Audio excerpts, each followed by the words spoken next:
Je ne sais pas s'il a eu le sentiment à un moment pendant ce tournoi que rien ne pouvait lui arriver. On va lui demander dans un instant. En tout cas, Romain Nussmann, en direct du Cambodge, est avec nous. Et on l'a dit plein de fois depuis le début de l'émission, c'est lui qui a gagné le main event WL Coupe, 504 000 $, 7 000 joueurs au départ.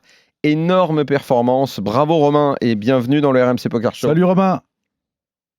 Merci beaucoup, bonsoir à tous et merci pour l'invitation, c'est super cool de pouvoir passer ce petit moment avec vous. Eh bien, on est content. Alors, est-ce que, comme Pierre le disait il y a un instant, dans le tournoi où il a gagné, il a eu le sentiment à un moment que rien ne pouvait lui arriver. Est-ce que toi, tu l'as eu, ce sentiment, dans cet extraordinaire tournoi que tu as remporté? Eh ben exactement, et effectivement, c'est un peu ce sentiment d'être dans la zone et que on comprend absolument tout ce qui se passe et tout ce qu'on fait, en tout cas beaucoup de choses se passent exactement comme on a prévu. Donc effectivement, c'est assez agréable comme sensation. Ouais. Alors, 7000 joueurs dans ce tournoi. Le titre pour toi à la fin. Au niveau planning, ça a duré combien de temps? Combien d'heures ça t'a pris? T'as fait les comptes ou pas? En termes d'heures, je sais pas parce que ça a été étalé en fait sur 4 jours vu que Ouais. c'était un très gros tournoi. Et donc j'ai pas fait attention, mais la table finale a duré moins de 2 heures si je me trompe pas. Mais ouais, c'est des petites journées, sachant que moi j'ai fait le choix en fait de jouer exclusivement une seule table pour me concentrer sur ce tournoi à partir du moment où je me suis qualifié sur le deuxième jour. Parce qu'en général, les joueurs d'internet préfèrent jouer beaucoup plus de tables simultanément. Et moi j'ai fait le choix justement de jouer à mon meilleur niveau en une seule table. Ouais. Oui, et comme tu le disais, c'est quoi qui a changé depuis cette grande victoire? Est-ce que tu as reçu, par exemple, des demandes pour venir justement dans ton camp d'entraînement chez Notser? On a déjà reçu des demandes, mais après, c'est pas moi qui les traite dans un premier temps, parce que en fait, on fait un recrutement de candidature par des vidéos. On demande aux gars de faire des vidéos pour voir un peu leur projet et leur motivation.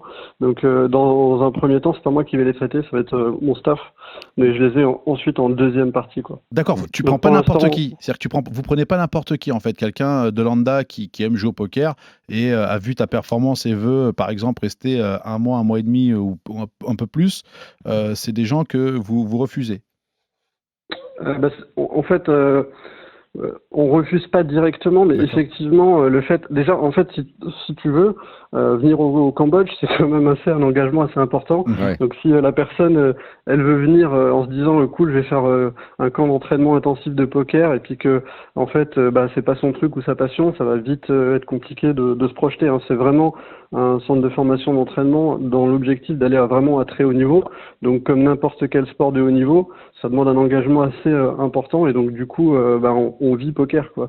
Le volume de poker est assez conséquent. Alors Romain, on reviendra dans un instant à ta fameuse académie Nutser donc au Cambodge, mais reste un petit peu sur cette très belle performance et ce tournoi. Quand on dit 7000 joueurs, joueurs du monde entier, il y avait des vedettes, tu t'es débarrassé de qui en route, en joueurs qui comptent sur la planète poker? Je crois pas que j'en ai rencontré beaucoup, un petit peu au D2, mais c'est des gens qui sont surtout connus online, mais pas vraiment forcément sur le circuit live. Après, vu que justement il y a énormément de joueurs, les professionnels sont très dilués, les grosses têtes sont très diluées, et Mhm. j'ai eu assez de chance là-dessus, j'en ai pas beaucoup rencontré, et en table finale, la table finale était assez soft, il n'y avait pas de gros joueurs, donc du coup ça a été aussi un énorme avantage pour moi pour réussir à faire cette performance. Oui. Mais Pierre, on sait quand même qui était inscrit à ce tournoi. On a une liste de noms. Tous les meilleurs joueurs du monde étaient inscrits, mais le problème, c'est que comme il y a 7000 joueurs, si tu as le top 500, ça représentera qu'un 14e du fil, tout simplement. Et si tu les croises pas, comme dit Romain, ça peut. Ça veut dire que si tu as une autre tête de série, et en plus c'est le top 500, c'est pas non plus le top 100, quoi. Ça veut dire que tu as déchatté si à ta table, tu as un seul joueur du top 100 mondial, quoi. Donc c'est vrai que c'est des tournois qui sont spéciaux. Après, je pense que les re-entries étaient autorisées illimitées. Pas illimité, il y en avait 3. D'ailleurs, ça m'a bien servi parce que sinon, j'aurais pas pu gagner le tournoi. Ah, d'accord, ok, d'accord. Ça fait 3 cartouches, hein, c'est bien ça?